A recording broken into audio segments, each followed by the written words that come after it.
আমাকে মিশন ভাই, আমাকে শোনা যাচ্ছে এখন? ক্লিয়ার।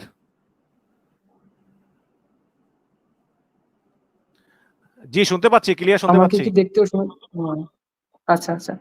যে যাই হোক, যেটা হচ্ছে কালকে আমরা নিউজে যেটা দেখলাম, মুরগি কবিরকে ধরছে, আর হচ্ছে আপনার ওই যে মোজাম্মেল বাবু, তারপর হচ্ছে আপনার শ্যামল দত্ত।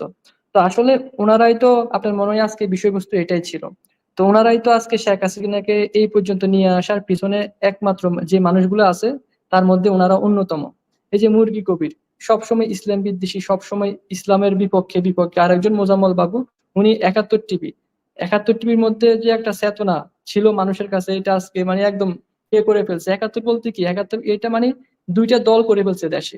তো ওদেরকে যে গ্রেপ্তার করছে, তার মধ্যে আমি একটু মনে করেন যে আনন্দিত, সামান্য হলো আনন্দিত, যে আস্তে আস্তে যে আহ ঘাতক দালাল নির্মূল কমিটি, আসলে তো ওরাই তো প্রকৃতপক্ষে ঘাতক দালাল। আর অন্যরা কি ঘাতক দালাল হবে? তো ওরা যে ধরা পড়তেছে আইন শৃঙ্খলা বাহিনীর কাছে, আমি একটু আনন্দিত। জি না, আসলে আমি যখন দেখি যে একটা লোক আস্তিক হোক, নাস্তিক হোক, হিন্দু হোক, মুসলমান হোক, বৌদ্ধ হোক, আমার কোনো সমস্যা নাই। সে যদি দেখতে মানুষের মতো হয়, আমি তাকে সমান রেসপেক্ট দিই। তো এই এই কারণে অনেকে বলতে পারে যে ভাই সে নাস্তিক বা ইসলাম বিদ্বেষী, এই কারণে আমার এতে কোনো সমস্যা নেই। কিন্তু আসলে হচ্ছে কি, মানে আপনারা তো বিদেশে আছেন, অনেকেই আছেন, অনেকে নাস্তিক দেখছেন। বিদেশে যদি কেউ নাস্তিক হয়, এগুলো হচ্ছে যে হ্যাঁ সে কোনো ধর্ম বিশ্বাস করে না, এই জন্য সে নাস্তিক। হুম। আর এই বাংলাদেশের নাস্তিক গুলা সব ধান্দাবাজ, এগুলো ইসলাম বিদ্বেষী, এগুলো এদের ব্যবসা। রাইট।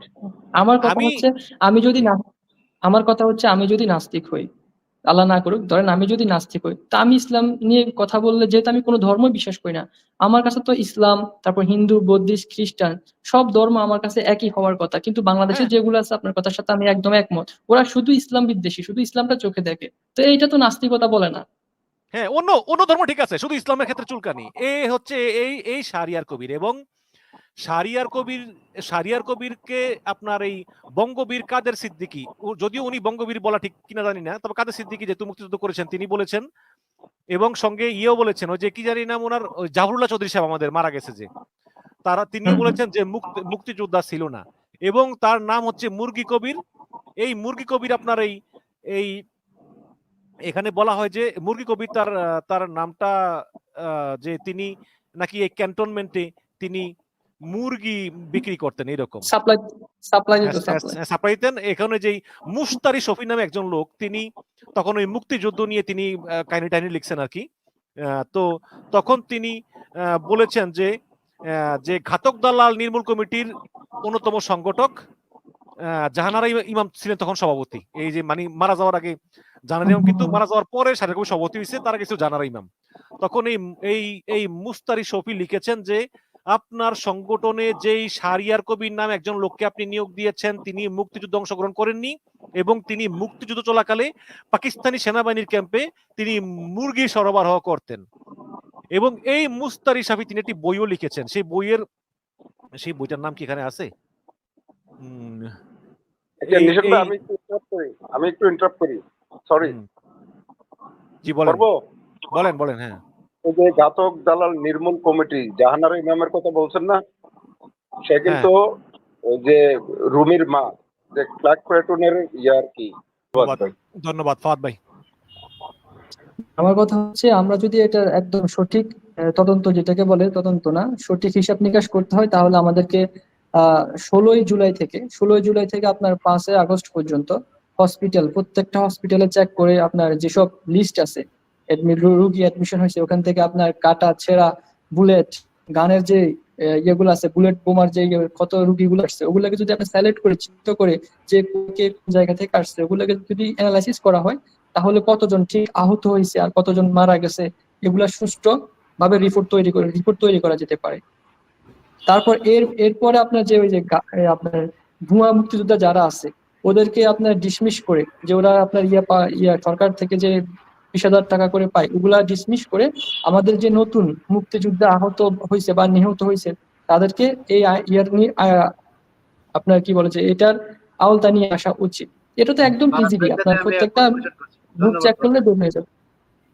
না, আমার মনে হয় যে এটা অবশ্যই করা উচিত। আপনারা দুজন অনেক মূল্যবান কথা বলেছেন এবং ধন্যবাদ জুপুল রেজা আপনাকে এটা এই এই ইস্যুটা উপস্থাপন করার জন্য। আমরা গত 16 বছর বা 17 বছর 15 বছর ধরে আমরা বলতেছি জনগণ আন্দোলনে নামে না কেন? তাহলেই তো এই শেখ হাসিনার এই স্বৈরাচারটা টিকতো না। তো জনগণ এখন তো আন্দোলনে নামছে, নাইমা প্রায় 1000-এর মতো লোক মারা গেছে, 20,000-এর মতো লোক আহত হয়েছে। আমরা আমরা যদি যারা মারা গেছে এদের পরিবারের পাশে না দাঁড়াই, আর যারা আহত হয়েছে এদের চিকিৎসা না পেয়ে এবং এদের বাকি জীবন যাতে স্বাভাবিকভাবে বাঁচতে পারে এর ব্যবস্থা না করি, ভবিষ্যতে কিন্তু কেউ আর নামবে না রাস্তায়। ভবিষ্যতে যদি আবার কোন স্বৈরাচার সে যেই হোক না কেন আসে, অবশ্যই যথাযথ মূল্যায়ন করতে হবে। মূল্যায়ন করতে হবে, এর কোনো বিকল্প নাই এবং এদেরকে বীর মুক্তিযোদ্ধার উপাধি দিতে হবে। জি জি অবশ্যই। 52 বছর আগের ভুয়া মুক্তিযোদ্ধারা যদি ভাতা পায় তাহলে এরা পাবে না কেন? এরা তার চেয়ে বেশি পাবে। 50,000 করে এদেরকে প্রতি মাসে দিতে হবে মৃত্যুর আগ পর্যন্ত। জি জি অবশ্যই। এটা নিয়ে আর ভাই একটা কথা বলি, একটু সামথিং মাফ করবেন। যেই ছেলেগুলো নামছে, মেয়েগুলো নামছে, এই ছেলেগুলো মা বাবার ফ্যামিলি অর্থনৈতিক স্ট্যাটাস এমন যে হ্যাঁ এরা চাইলে অনেকদিন বসে বসে অধিকাংশ ফ্যামিলি কিন্তু ভাই মধ্যবিত্ত। ওগুলা কিন্তু এই যে আন্দোলনে শরীক হয়েছে। হ্যাঁ এরকম পরিবারের মানুষ তাদের চিকিৎসার বহন করার মতো সামর্থ্য নাই ভাই।